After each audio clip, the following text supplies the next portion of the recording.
Hey everyone, welcome back to my channel. Today I'm going to share with you some activities and crafts that you can do with your little one for this Valentine's Day. I hope you find some that you would like to do with yours.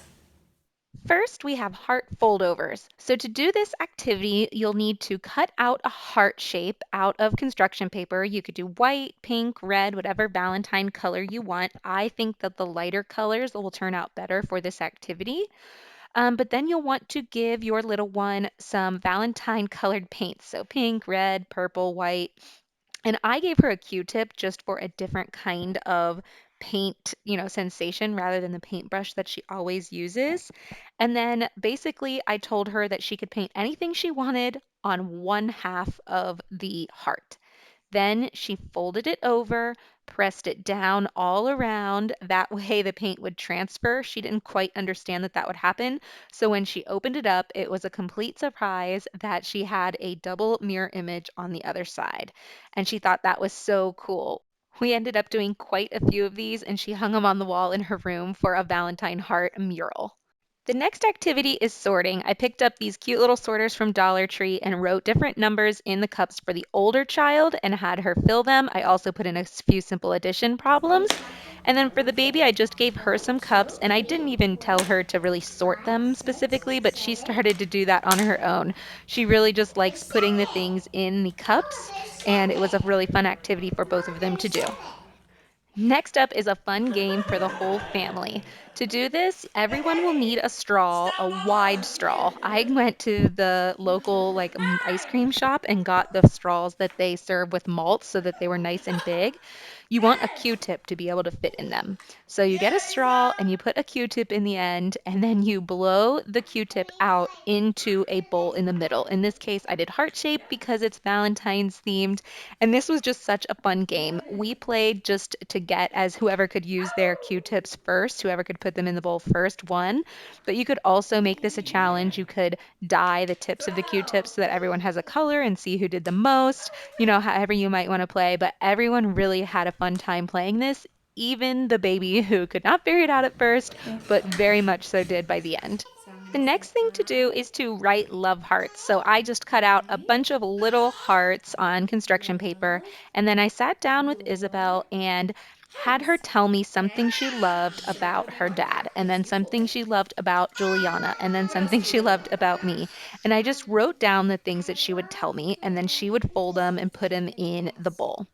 Then I did the same thing. I wrote something that, I liked about everybody or loved about everyone, and I had Dan do the same. Juliana's a little too young, so she couldn't quite participate this time. But I gave Isabel the option of going to hide the little notes in places where she thought those people might find them so that, they could just have little love note surprises, or we could read them on Valentine's Day. She chose to read them all on Valentine's Day, so that's what we're going to do, but you guys could do either or whichever one you guys prefer. Next up is a footprint or handprint activity. I love these for every holiday for the kids because it just is such a good memento of their size at this age. And they make really, really good card gifts for people in the family or grandparents or friends or whatever. So to do this, I like to get a tray so that any paint that, gets smeared somewhere is going to land on the tray and not the floor. And if you can see next to the tray, I have two little white things on the floor. Those are wet wipes. So if we do have something, we have it right there. Or if she wants to put her feet down and step over, she can step onto those and we can clean them off before she walks around. And if you do hands, same thing. I always have the wet wipes there just to make sure that you have an easy cleanup. So once you get their hand or foot painted, you will help them or direct them to get their footprint or handprint on the card. So Isabel, the older one, chose to do feet print, and we tried to get her feet in the best heart shape as we could. Not didn't quite work out, but that was what we were going for. And then once we had the footprints on the paper, we left it to dry. As soon as it was done drying, we brought it back out and I let Isabel draw whatever she wanted on the inside. This was for her grandmother, so she drew whatever she wanted on the inside, and then I just wrote a little note on the front to, say Happy Valentine's Day. And then we did the same process for Juliana, but with her handprints. So obviously, with a little one under 2, it's a little bit more tricky, but we did get her handprints on there, and I surrounded it in a heart. Once it dried, I did the same thing. I let her kind of scribble in there and then wrote a little note on the front so that they knew it was a Valentine Day card. This is just so cute.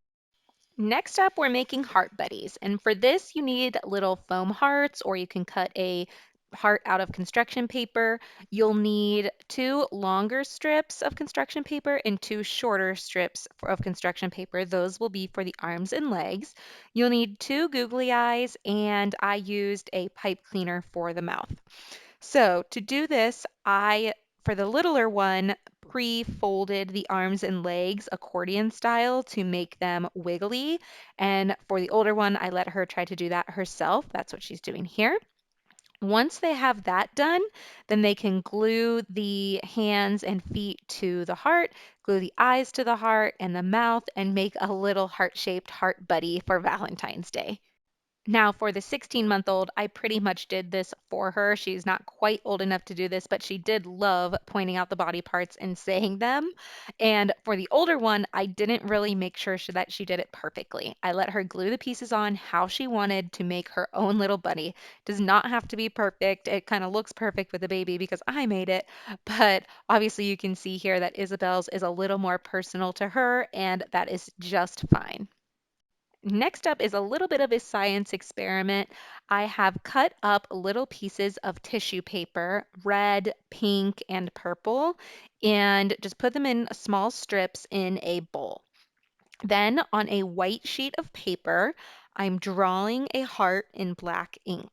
Then you want to spray each paper with a vinegar spray. I just have distilled vinegar in this spray bottle and am saturating the paper with it.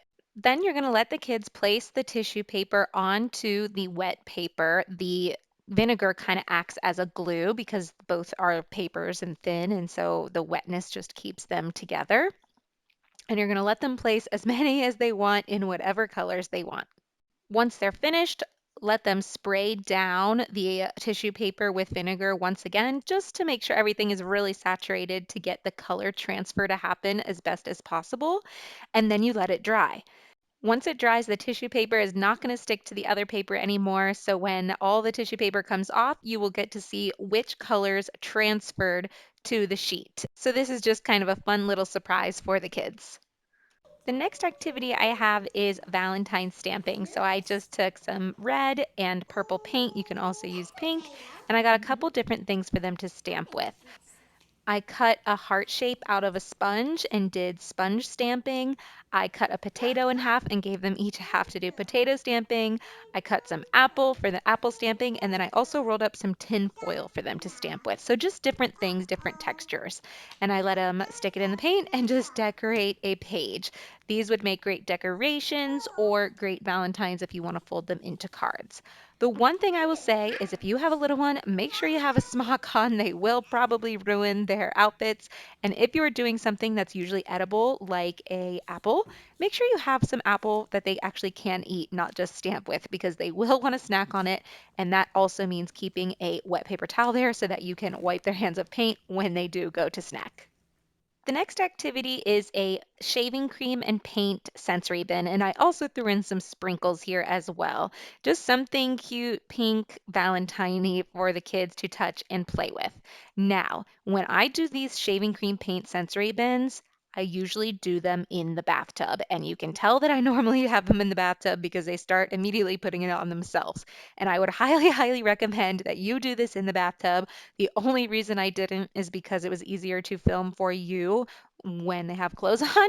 So here we're doing it in a bin, but I moved them to the bath as soon as I was done filming this, and I would highly recommend you do it in the bath as well. But this is just something they love so much. Shaving cream and paint, for some reason, is just like one of those things my kids absolutely love. So definitely try a Valentine theme sensory bin of this style. And then finally, I just did a sensory bin, normal one out of things that I picked up from the Dollar Tree or had around the house. Just did Valentine's kind of theme.